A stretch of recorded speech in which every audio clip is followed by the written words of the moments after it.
me see if I can get that camera just right. I want to thank GoBoard for keeping me looking good here with this nice shirt. Love the logo. Great marketing, Shauna. Great marketing. Great logo there, guys. And backed, of course, GoBoard is a company. The parent company is Johns Manville, a very old and excellent company. So if you haven't checked out their products, check them out. If you haven't checked out Ladecrete's products, check out Ladecrete's products. And if you haven't checked out the NTCA, check out the NTCA. Thanks for joining me. I appreciate you being here. I just wanted to talk. It's going to be a shorter episode. I know a lot of people are probably getting ready to head to work on this Saturday. There is always that Christmas rush, it seems like.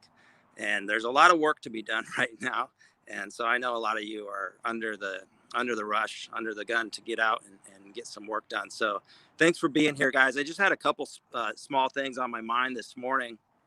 I have been wanting to talk about something I saw in Tile Geeks sometime back, a few weeks back. Maybe you've seen this post for a $10,000, or excuse me, it was a $12,000 shower. And I put the picture inside of the snapshot for this video. And if you haven't seen it, it's an interesting thread because this was a $12,000 shower, which is somewhat, unusual. It's more on the expensive side. I think most tile contractors would admit that they're not charging $12,000 for a basic walk-in shower. It wasn't a steam shower or anything. But what made it extra unusual was it was an utter and complete failure. So we always wonder how these people are doing this, how they're able to charge that and get away with this kind of work. So I'm going to just talk about that a little bit. And then I just wanted to talk about three issues that I believe we can use tile money to help, create solutions to some of the three issues inside the tile industry that I see. And I would like to ask you all, the audience, there's over 5,000 members inside the Tile Money Facebook group now, close to 6,000 followers on Instagram, and all these groups, what are your issues that you're seeing? What would you like to see solved inside the tile industry? So we'll get to those points after we talk about the $12,000 shower. I am going to not stay on here long. As I said, I know a lot of you have places to go, and I see a bunch of you already joining me. Thanks for being here, guys. I appreciate it. I appreciate you, and appreciate all your support and everything that you're telling me is happening in your lives. And I love having conversations with you. So let's get started. I don't know. Let me know. Florida boys, that's right. It's been cold down here. It's 60 degrees right now. It's warming up though. The sun feels great on my back. It's a beautiful day, and I hope everywhere you are, you're having a great, positive day. That's right. Builders and GCs allowing us to charge more. That's an issue. Yeah. And so with this $12,000 shower, I don't know if you've all seen this in Tile Geeks. It was maybe six weeks ago, give or take. And the shower was a complete and utter failure. And the person was going to have to, remodel this, the contractor there, who saw this. And we often wonder, like, how does this happen? Like, how did they get paid? How did it go that far? Because it was a grouted shower and it was just ugly. It was just a complete and utter failure. How do the homeowners let it go that far? And how are these contractors able to charge $12,000 for a shower when they're clearly not experienced? This is often a topic years ago that I would reminisce about and meditate on and contemplate, because I saw what was often some of the larger and more professional looking contractors in the different cities and towns I would contract in and live in would often be some of the worst contractors as far as the quality of work. And yet month after month, year after year, they're able to sell at a higher rate than a lot of the, I'll just say artisan, smaller contractors are. Man, this camera's tricky. And so I would often notice, how do they do that? And my thinking on it and reasoning on it and just observing what was happening was that these companies, even though they're not putting out the quality work, and what was even shocking is that when you go on their, on their Facebook page or their YouTube account, or not YouTube, but Google My Business account, or wherever people can leave reviews. There's my dog. They would often have good reviews. They would have some bad reviews, but they would have good reviews. And what I noticed is most of the reviews that were good hit on things that were important to the client, like communication. Um, they appreciated the professional appearance. Most of these larger contractors would have, uniform vans or trucks and uniforms for the crew to wear. And so I started noticing that these owners of these companies, and they would have a staff and salespeople and marketing people. They were more focused on the business end of things than they were necessarily the end result. And unfortunately, that's just a fact. That these people who focus on the business are going to always come out typically ahead of the small contractor who is performing a better work. So this brings me, to the conclusion that, for one, if you want to make better money, if you want to charge more, you've got to work on your business just as much, equally, as you work on your craft. It gets to a certain point, if you've been in this 7, 10, 8, 12, 15, 20 years, you have your craft skill honed. And so, do you have your business skill honed? Here's a comment. Homeowners don't know what we know. That's why I started my podcast, to try to educate homeowners and business owners, but I can't find out how to get the customers interested enough to listen. Okay, this is a great topic. Yeah, I agree with you. I don't think a podcast to reaching homeowners and consumers is going to have that much traction right now. Just this year, we're seeing a lot of money dumped into podcasts. We're seeing a lot of mainstream companies. And so it's even though it's been like 13, 14 years since Adam Curry invented podcasting and the RSS feed that allows for free speech with no censorship, it's just now gaining what I would call mass traction. And it is still new technology to a lot of people. The other day I was walking in my park, walking my dog in the park, and I was listening to a podcast, and another lady with another dog, a lady with a dog stopped, and as dog owners will, we talk to each other, and she said, "Well, what are you listening to?" I said, "A podcast." She said, "Well, I don't know anything about that. I don't know about technology." In her hand, while I was talking to her, was a cell phone that cost probably $7,000, $8,000, a very expensive piece of technology that people invest in, and they don't know about technology. Well, so I'm not sure that podcasts are really, I would encourage you to keep doing it.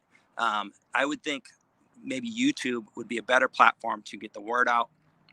And I do think some money should be spent on some more uh, short informational videos on YouTube, but especially videos that could be shared on social. And we're seeing this. We have the Tile Hacks Instagram account and Facebook page. We have, Sal DeBlisi with over 100,000 followers. I think the last time I checked, he was up to 120 or 140. And people are getting the message out about quality and importance of education. But we're going to have people who just make poor decisions and hire the cheaper contractor. That's always going to exist. But why are these people who are hiring the most expensive contractor? Why do they hire them? Well, like I said, they hire the most expensive because of the way they feel. They're very we buy on emotions. All of us do, and so they feel comfortable because they have a good salesman, a professional salesperson. They had good marketing, a professional marketing package, and they had uniform. They had promises. They might have had payment options. All this leads to being able to charge more. And it's a shame that somebody can, and it could have been that and one of the comments inside the Tile Geeks thread that I wanted to address was, well, it's because of all these Facebook groups and podcasts and YouTube teaching hacks or uneducated runaway helpers how to sell. And, okay, maybe, but this is all new. Even YouTube is what, 10 years, new. Podcasts or 13 years new. YouTube's probably 20. And it's all fairly new technology, and you don't see a lot of consumers, or you don't even see a lot of contractors knowing about this stuff. A lot of times, in my opinion, they're either a natural born salesman, and we know some people are because of whatever, and they can sell ice to an Eskimo, right? We know that. And so they go into whatever business they happen to stumble across, and they're just going to sell at a much higher rate than some of us who are, unfortunately, it doesn't come natural to us. Or B, they were taught maybe in another industry, and I'm going to pick on car salesman or something else, type of industry, insurance, where they did get some education on sales, and then they find themselves in an industry like tile or whatever, and they take that knowledge, and they are runaway helpers. And we also can't stop that. I don't think we can stop that. One thing we can do as professional tile contractors is educate ourselves and educate the public, educate the communities that we live in, and whether that's on Instagram or YouTube or Facebook or Nextdoor, or if you own a shop, you can educate people in your shop, in your showroom type of stuff. Yeah, this is a good post here, a good comment. Bottom line is most consumers don't know what goes into it, but they do see a finished product, even though what is behind the tile is the most important part. That's right. And I was talking to Pasha out of Oregon yesterday, and Pasha was telling me the problem is with the spot bonders, and I think we all know this, is the end product looks good. It looks like quality work because they spot bonded it. And typically, if it's a builder quality who knows their stuff, they're giving them a 1-year warranty. And even a spot bonded, miss waterproofed or on waterproof shower can last a year, 2, 3, 5, 10 years.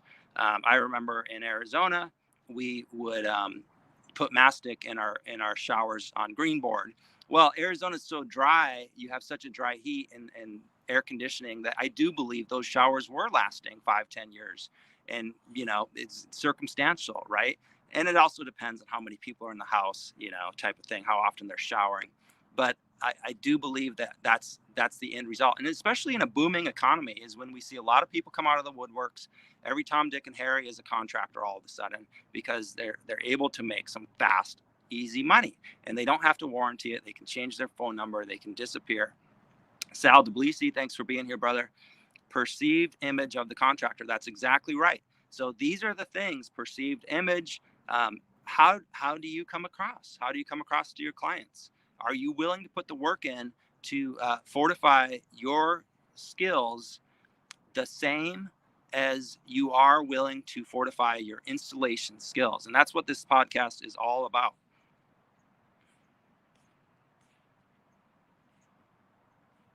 Just going to read some comments here. So another comment here: we can provide solid installations that will last forever and feel like we shouldn't have to pull teeth to let people know we charge high prices, because there's a lot that goes into our trade. So we may let them go, figure it out. That turns into a misconception on all contractors. That's exactly right. Another comment: being able to, Michelle, thanks for watching. Hope you're doing well. We were going to talk to each other on the phone. I'm still here. My phone's on. Customers want and able to offer suggestions. I'd like to explain the prep. That's exactly right. Education is key. Focus what's under the tile. That's right. You have to educate your clients, and a lot of people are doing this. So I think I've said enough about the $12,000 shower thing. It's just one of the issues. It's not all the issues. It's just one of the issues inside the tile industry and construction industry that we're battling. And I really want to talk about these issues. Like I said, I've been, we have this platform. We have this Tile Money platform that's really made and designed for contractors by contractors. And we have over 5,000 people in the Facebook group now.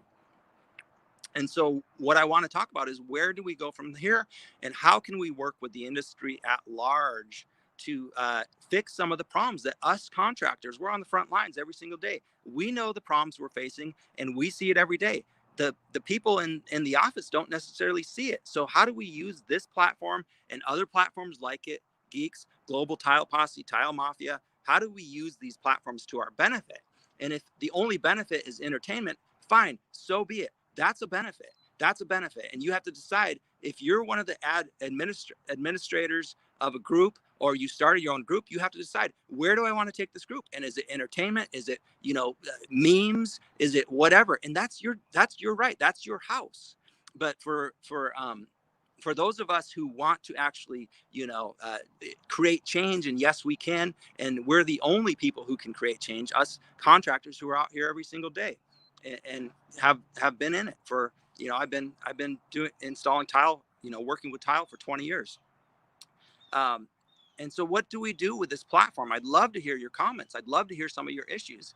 The other issue that I see, the second issue is infighting, and not and being undivided, not being, and sarcastic remarks, and putting other contractors down because they have a following on Instagram or whatever.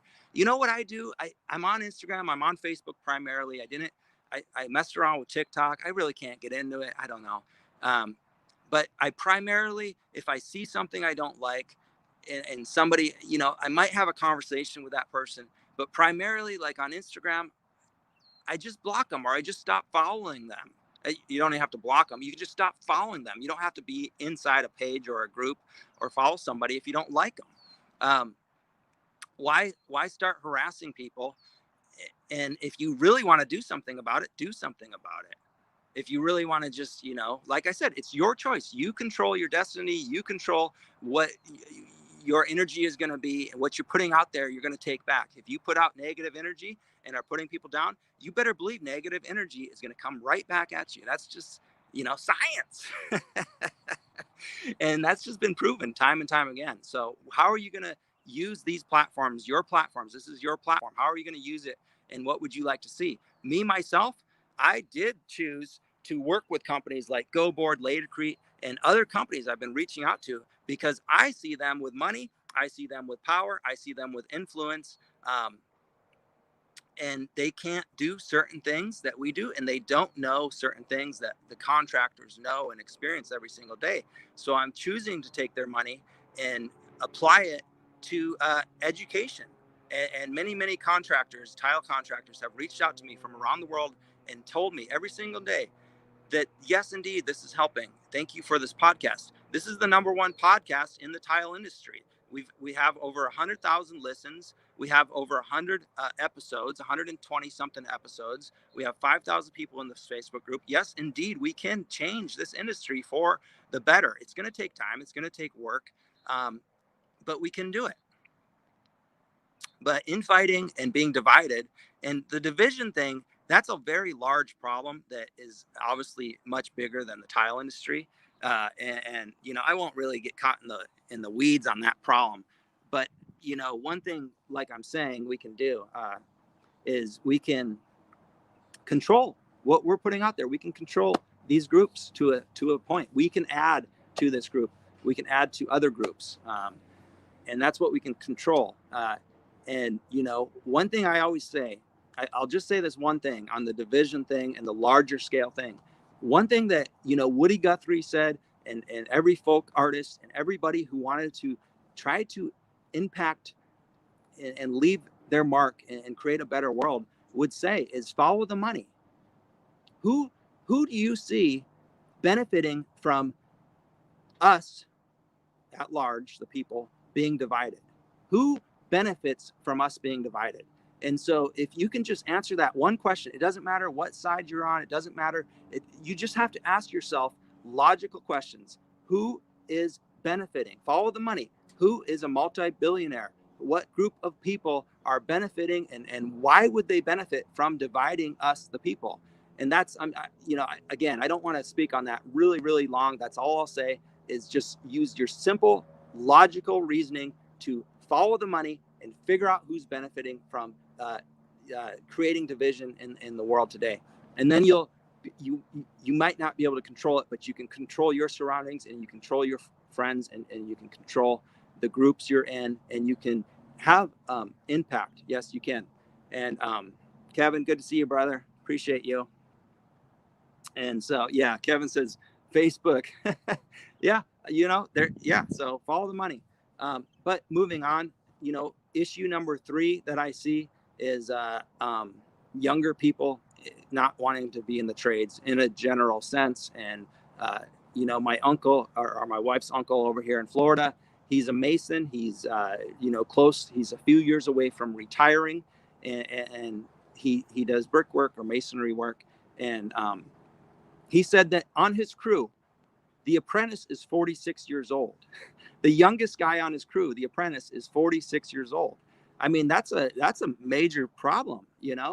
I'm doing well. Thank you for being here, friend. I'm not sure who you are. I can't see your name, but thank you all for being here.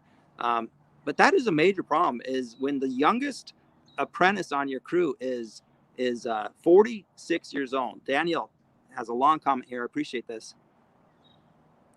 Nobody wants to spend more than they should for a bathroom remodel, but everybody wants the good quality work. Perfect example with cars. You can get a 60K BMW, or you can get a Honda. So that's exactly right. You got to have your reputation. You got to have several things in place. Stay positive and know your value. Exactly right.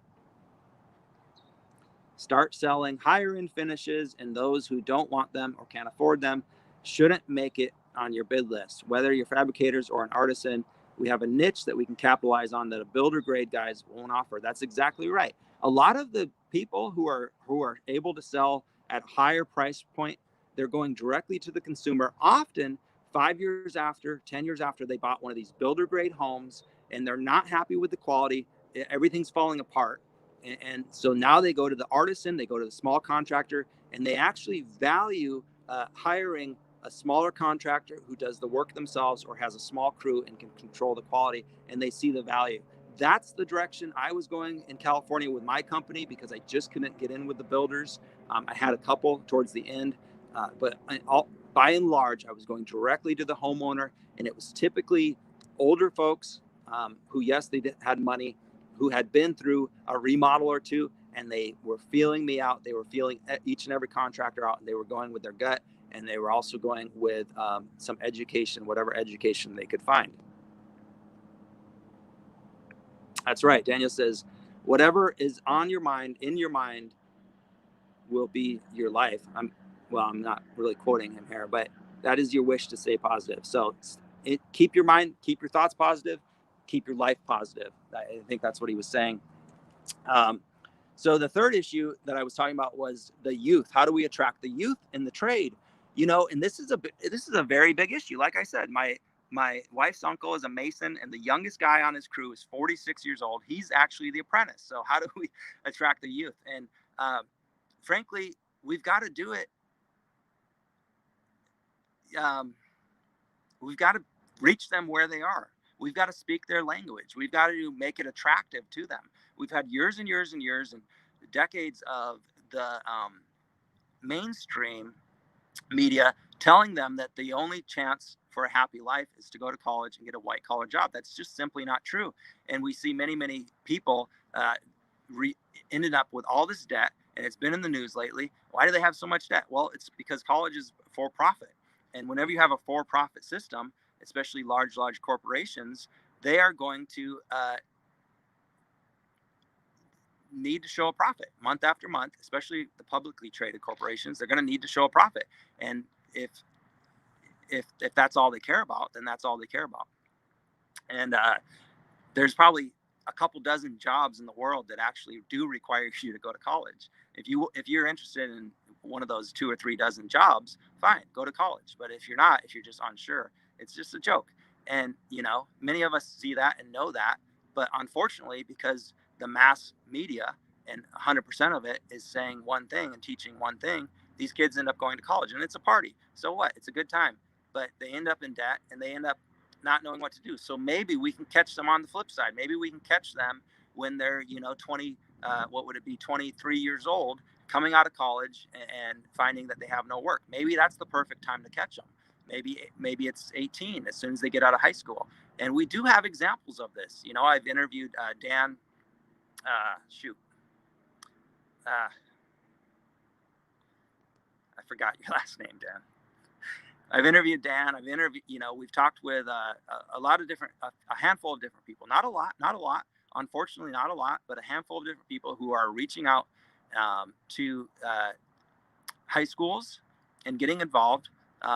Erin's down in Texas. She's a great example of working with higher powers at B, the governments, and grants to help get people tooled up and using the programs that are. It takes a lot of work. I've got a lot of respect for anybody who does that, because I just, for me personally, working with companies is like sometimes pulling teeth. Working with governments and banks and companies, it's not in my nature, and I got to get over that. I got to get over that and push through it. But do what you can do to educate the people. Dan Welch, thank you, Joseph. I appreciate you, Joseph Lambert.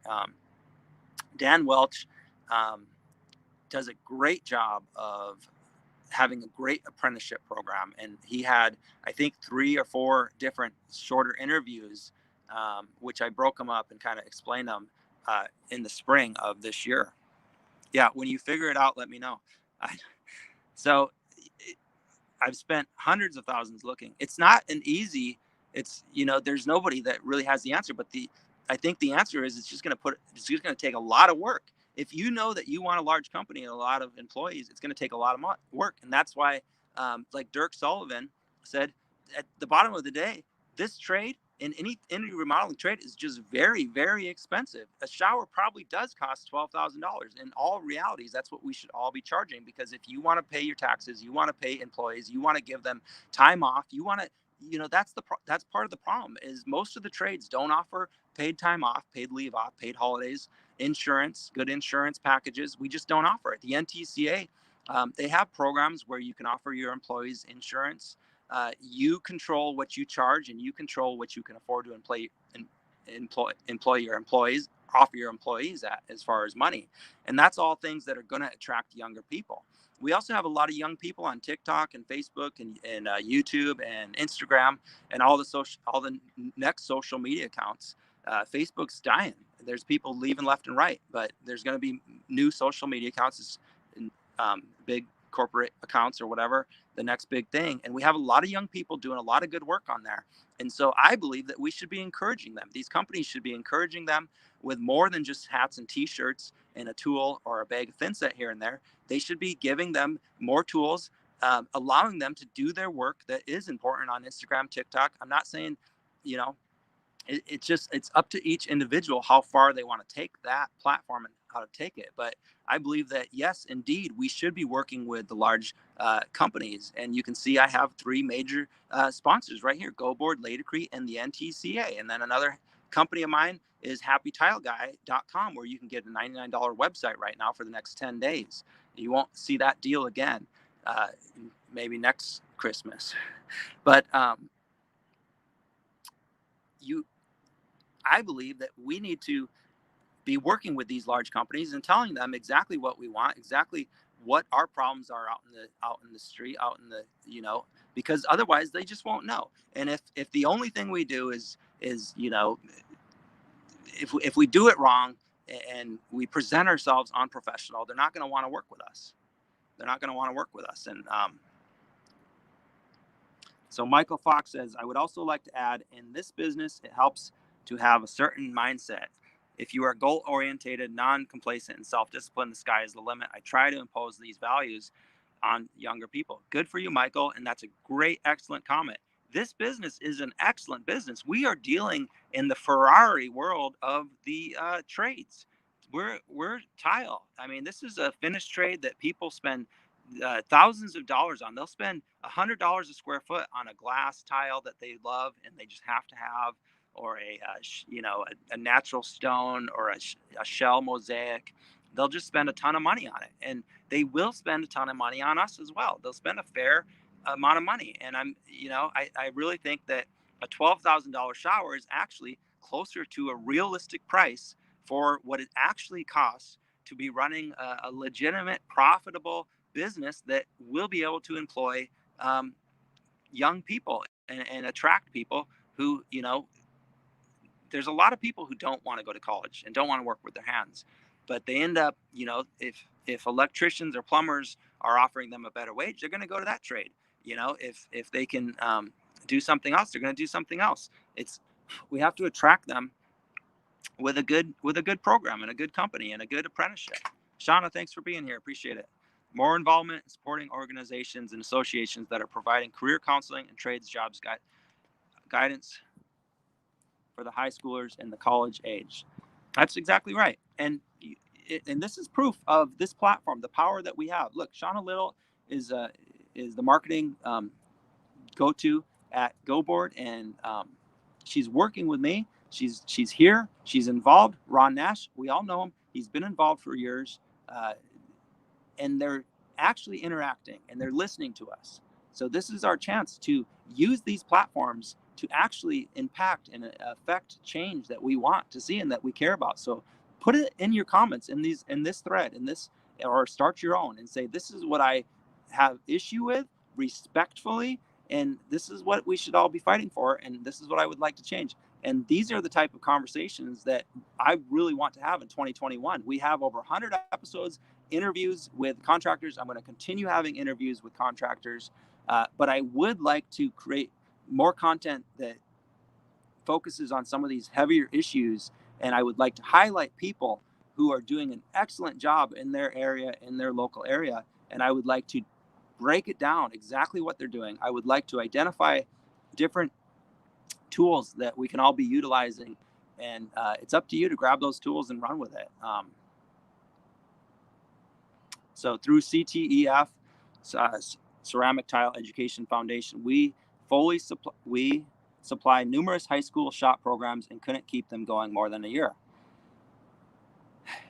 And I don't know why. I mean, the funding wasn't there, but we've got to talk about this. We've got to figure out how to get that going on a nationwide, worldwide scale.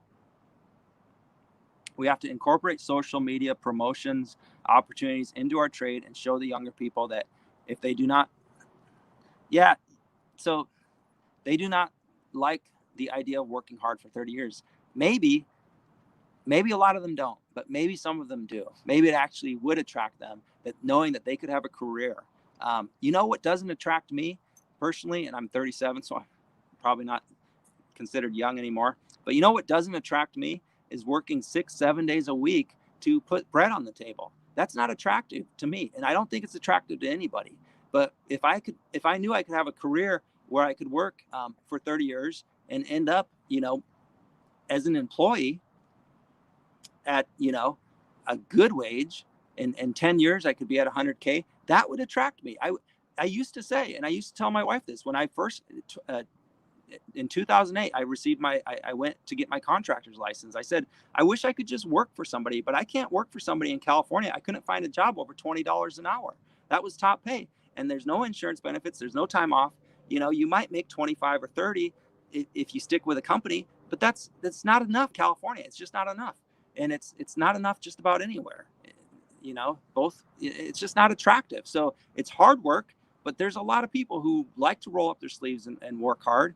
And if they just knew that they were going to be able to live in the neighborhood they wanted to live in and provide for their families, I do believe we would see more kids getting involved and rolling up their sleeves and getting to work. There's a lot of people that work hard. And the only way we can do that is by raising our prices. People, most of these issues, and this is why my main platform is all about helping tile contractors make more money, because most of these issues go away when you raise your prices and you make money.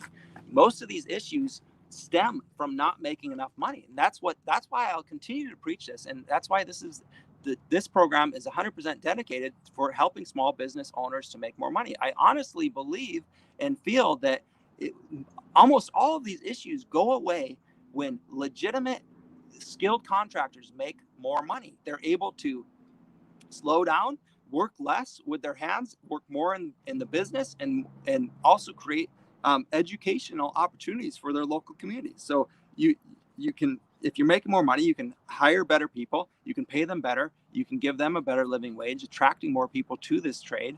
And you can also take time. Let's say you work 30 hours a week, 20 hours a week, and you spend 5-10 hours a week on the business. Like Steve Rosh said, he said 20% of your time needs to be on the business. So that's 8 hour, that's 8 hours. Most of us are working 50 hours. So that's 10 hours a week. You've got to work your 40 hours, and then you got to work your 10. That puts you up to 50. That's realistic for a business owner. Even if you're working 60 hours, you're doing it anyways, but you shouldn't be working 50, 60 hours just installing tile. You're never going to get anywhere. You're enjoying these good years, and you might even be profiting. But if you're not putting back into your business and you're not thinking about the long term, and what are you really doing? When the economy slows down, where are you really going to be at? Where are you really going to be at? You're not. It's going to be really tough. When I worked for an offsite builder, Shauna says, we would invite high school construction science classes and programs into our factory to explore the possibilities. Excellent. I think that's something that large tile contractors could do very easily. Call your local high schools and ask around. That's right. You've got to do it. You've got to do it. And flawless floors. What's going on, Kyle? Our area, educate people about the importance of hiring a skilled tile contractor and the consequences that can happen when you don't. We have a hard time selling that to some customers, but those are not the customers that we want. That's exactly right. But with all of us, and if we encourage the people who are, good morning, thanks for being here. If we encourage the people who are actually using these platforms like Instagram, TikTok, Facebook, YouTube, then they're educating them, and we encourage them. And the big industry right here, you can see, they're putting their money where their mouth is. They're saying, oh, we see this as an issue, and we are going to donate to this platform because we see the response from the contractor world, and we're profitable. We can afford that. I see a lot of companies donating to, cancer and all this kind of stuff. And that's great. Those are good causes, but industries giving back to their industry is much more impactful. You have much more impactful. It goes much further. And I'm not saying, take away from cancer research and all that. I'm just saying, if you're an owner of a company or part of a company, maybe think about giving back to some of these. And there's 3 or 4 podcasts now. Kyle Hayden, we've got Anthony Moses, we've got Dr. Fred. We're going to see more podcasts. We're going to see more Facebook groups. We're going to see more Instagram channels, and some of them are going to be really, really good at it and reach the youth and reach the consumers and educate them. And it's happening. And putting a face behind this stuff really goes a long ways. And frankly, these companies, they can't do it themselves. They haven't figured it out. And that's why they come in Tile Geeks, and they come in all these groups, and they want to promote their stuff for free. And I don't think they should be allowed to. But if it's your group, do whatever you want. But in my group, we don't allow it because we do have people who give us money, and they're able to promote their stuff from time to time. And they do it in a conscious way. They give back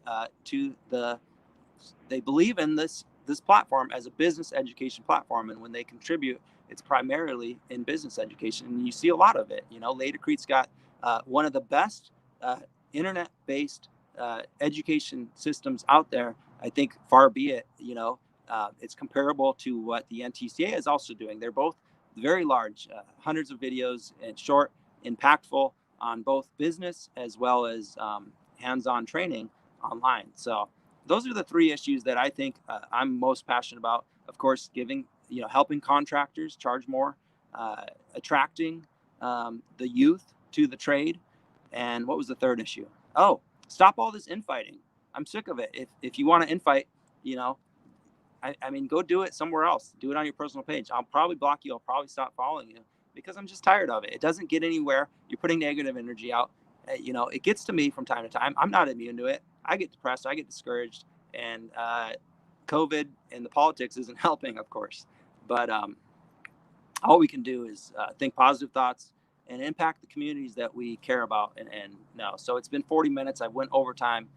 Thank you for being here, everybody. Thank you for having a part in this important discussion. I'll continue this discussion via text. Probably not until a little later today. I'm going to log off the internet for a few hours and enjoy my wife and my daughter and go do some stuff and go have some fun. But I hope everybody's having a great weekend. If you're working, stay profitable, charge a lot because it's the weekend and it's the Christmas rush. If you're getting phone calls, you can make some good profit right now if you choose to. So appreciate you being here, Dustin. I'm glad you enjoyed it. All right, friends, tile friends, stay profitable out there. All right, here we go. 16-year-old son. I have a 16-year-old son that I've been trying to get involved in the business, and I find that age group has trouble with the labor-intensive part of this particular industry. And I would love ideas on how to get the youth more involved because that's our future, and I hate seeing the direction it's going right now, and I would like to be more involved. All right, let's continue this conversation because it's an important one. And like I said, not everybody's meant to work with their hands, but I think there's, we've got to,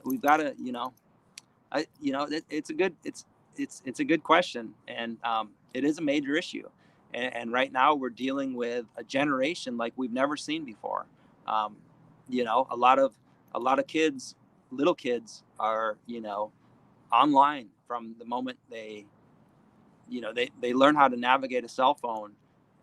Often, years before they learn how to, write and read. And so I'm not saying it's a bad thing. It could be a good thing, but it's just the reality of it. And we're not really sure, what that generation is going to look like. And I'm talking about the younger kids.